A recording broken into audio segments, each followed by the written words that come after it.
5 seconds. Start.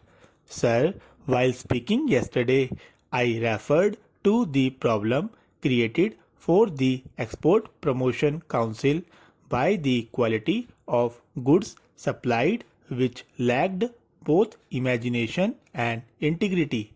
Therefore, not only have standards to be laid down, but some help has also to be given by way of backing properly to all those people who would also like to ask the Honorable Minister to clarify as to how he is going to lay down the standard for the goods. Will the contract between the buyer and the seller will be concluded first and then the quality or standard will be decided. The question of price has to be settled, and we also know that the price varies according to the country that buys the article. I think the House rightly laid emphasis on the desirability of fixing some standard for goods for the home market and also for our imports. The standards for imports, I am told, are governed by other international import rules. Those also must be varying according to the country of import. In any case, unless there are some standards laid down for the sale of goods in the home market, there will be difficulty. There are people who are used to selling things different from what they had advertised. The thing advertised is something other than what is actually sold. So, unless our traders are trained to respect integrity and some business morals, it is not possible for them suddenly to rise to the occasion and out of patriotic motives sell goods of the particular specified standard. I would also like to make a suggestion to the Honorable Minister and say that it is not enough to lay down the rules for the export quality control and inspection.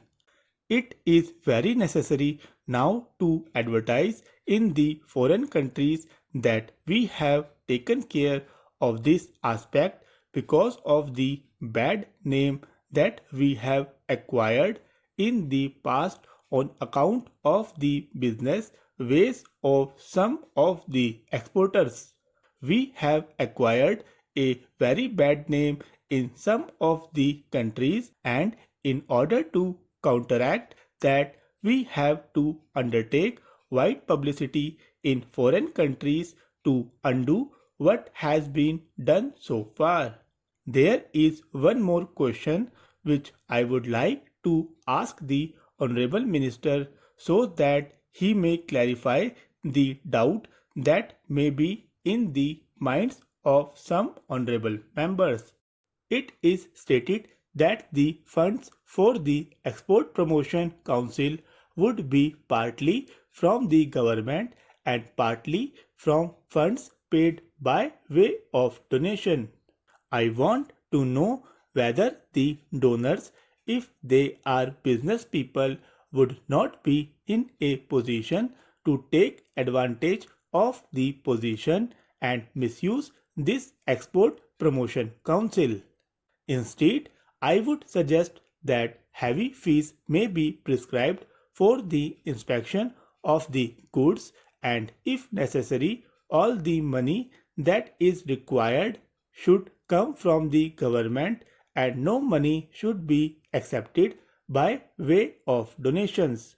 I would also like the government to see that punishment is not so much in the form of fine, because it is well known that where money is got freely either through black marketing or by taking advantage of certain trade conditions, fine is no consideration at all.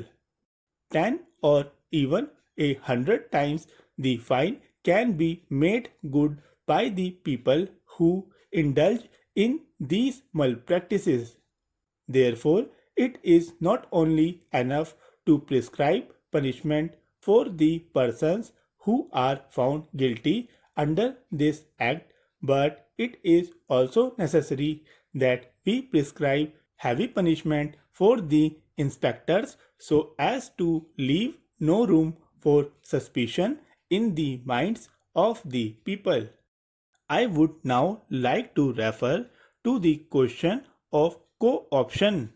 I do not know why it has not occurred to the members in the opposition and those who doubted the need for co-option that the variety of goods itself will not make it possible for the council to have members on the council who would be conversant with the quality of all types of goods.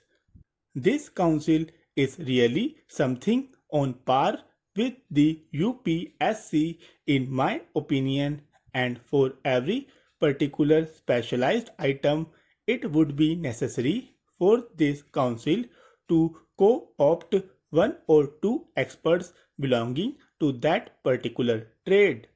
I would, if I may, like to clarify one point in regard to the statement that fell from one of the members yesterday with regard to the deal we had with Poland and Russia over shoes.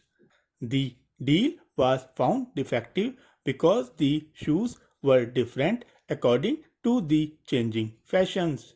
This particular item has come in the report of the Public Accounts Committee. The deal was found defective because the foreigners who are used to machine made goods expected goods of exactly the same standard as of machine made goods. Our Indian shoes were made by hand and all of them did not answer the same specifications. These shoes were not meant for fashionable ladies or for others, but they were really meant for the army.